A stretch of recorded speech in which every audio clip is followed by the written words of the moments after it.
paradis n'a rien d'aussi joli que les charmes de ma blonde. Je n'aime qu'elle au monde, ses yeux charmeurs, ensorceleurs, c'est tout mon bonheur. À la femme séductrice qui fait tourner les têtes s'oppose l'idéal de la femme mariée, qui, telle une madone à l'enfant, a pour vocation de donner la vie et de perpétuer la structure familiale traditionnelle.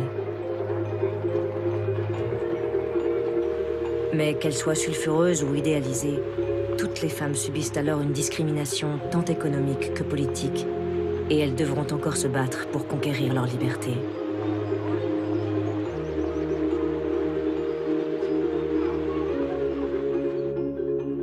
Au sein du couple et au nom du sacro-saint mariage, les femmes restent subordonnées aux hommes. Le Code civil napoléonien sanctuarise cette inégalité, en punissant par exemple bien plus gravement l'infidélité de la femme, censée se dévouer à son mari, que celle d'un homme.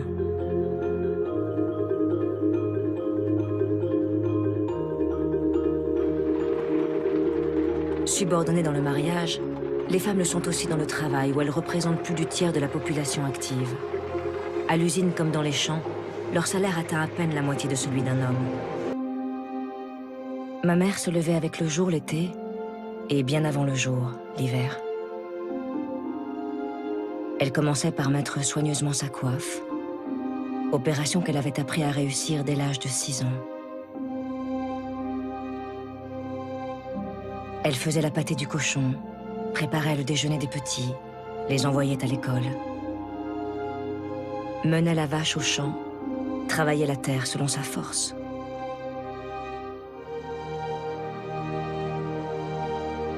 Revenait avec la vache au bout de la corde, retrouvait les enfants, cuisait la bouillie ou les pommes de terre, reprenait son crochet à la lueur d'une lampe pigeon, attendait le père, et ne gagnait son lit qu'après lui.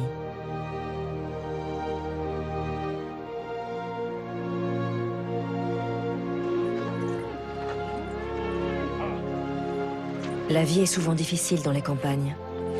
Le quotidien est fait de pommes de terre, de laitage, et surtout les femmes sont presque 2 millions, embauchées sur le carreau des mines, dans l'industrie textile, comme dans l'industrie de l'alimentation.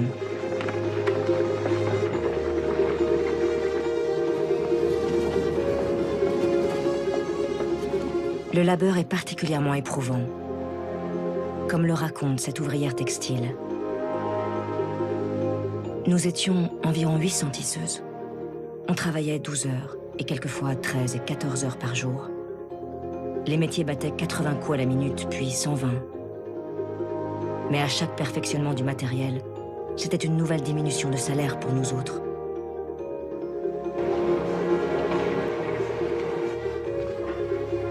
Surtout, la femme mariée, jusqu'en 1907, ne pouvait toucher son salaire qu'au seul nom de son mari.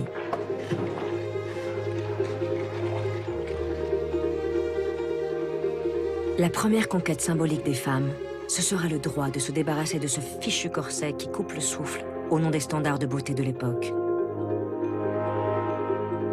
C'est le couturier Paul Poiret qui le premier révolutionne la mode et libère les femmes avec des modèles de robes sans corset.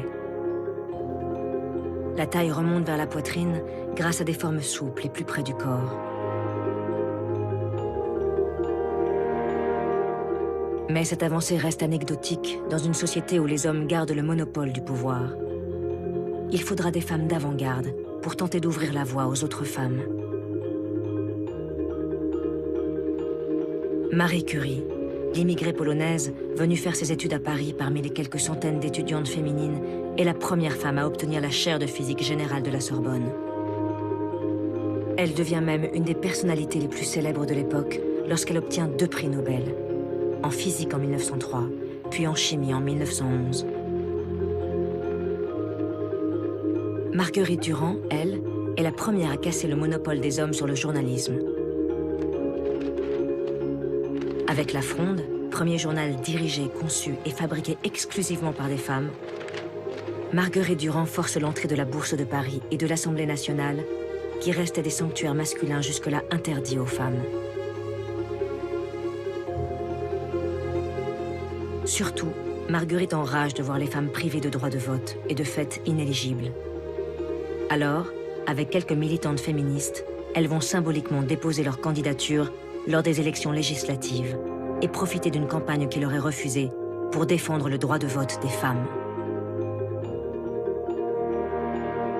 Un combat qui trouve sa plus belle démonstration lors des élections de 1914, lorsque la Ligue française pour le droit des femmes organise un référendum clandestin le jour des élections, qui permet à 500 000 d'entre elles de venir déposer un bulletin « Je désire voter ».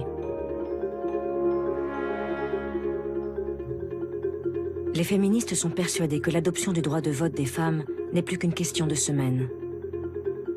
Mais les aléas du destin, et surtout la folie des hommes, vont en décider autrement.